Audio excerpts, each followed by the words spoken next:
നമസ്കാരം എല്ലാവർക്കും. ഇന്ന് നമ്മൾ കുറച്ച് നിമിഷങ്ങൾ മൈൻഡ്ഫുൾനെസ് എന്ന വളരെ ലളിതവും ശക്തവുമായ ഒരു ആശയത്തെക്കുറിച്ച് സംസാരിക്കാം. നമ്മുടെ ജീവിതം എപ്പോഴും തിരക്കിലാണ്. കഴിഞ്ഞത് ഓർത്ത് വിഷമം, വരാനിരിക്കുന്നതിനെക്കുറിച്ച് ആശങ്ക, ഇതിന്റെ ഇടയിൽ ഇപ്പോൾ എന്ന നിമിഷം നമ്മൾ പലപ്പോഴും മറക്കുന്നു. മൈൻഡ്ഫുൾനെസ് എന്നത് മറ്റൊന്നുമല്ല, ഈ നിമിഷത്തിൽ പൂർണ്ണമായി ഉണ്ടാകുക എന്നതാണ്.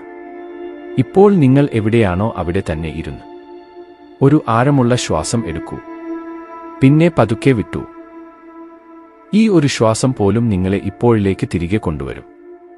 മൈൻഡ്ഫുൾനെസ് നമ്മളോട് പറയുന്നത് ഇതാണ്: എല്ലാം പൂർണ്ണമായിരിക്കണം എന്നില്ല, എല്ലാം നിയന്ത്രണത്തിൽ ആയിരിക്കണം എന്നുമില്ല.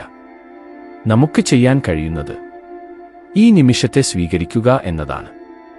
ചായ കുടിക്കുമ്പോൾ ചായയുടെ രുചി അറിയുക. നടക്കുമ്പോൾ കാലുകളുടെ ചലനം ശ്രദ്ധിക്കുക. ആരെയെങ്കിലും കേൾക്കുമ്പോൾ പൂർണ്ണമായി കേൾക്കുക. ഇവയൊക്കെയാണ് മൈൻഡ്ഫുൾനെസ്. ഇത് വലിയ ധ്യാനമോ മണിക്കൂറുകളോളം ഇരിക്കലോ അല്ല. ദിവസത്തിൽ ചില നിമിഷങ്ങൾ സ്വന്തം മനസ്സിനൊപ്പം സത്യസന്ധമായി ഇരിക്കുക, അത്രമാത്രം.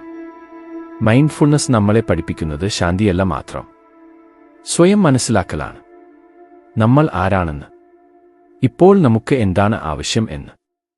അതിനാൽ ഇന്നു മുതൽ ഓരോ ദിവസവും ഒരു നിമിഷം എങ്കിലും ഇപ്പോൾ ഞാൻ ഇവിടെ ഉണ്ടോ എന്ന് സ്വയം ചോദിക്കുക.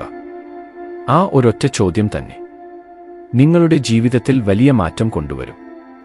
ഈ വാക്കുകൾ നിങ്ങൾക്ക് ശക്തി തന്നെങ്കിൽ ഒരു ബഹല കൊടുക്കൂ. ഇതുപോലുള്ള എനർജി വീഡിയോകൾക്കായി ദയവായി ചെയ്യൂ. നന്ദി.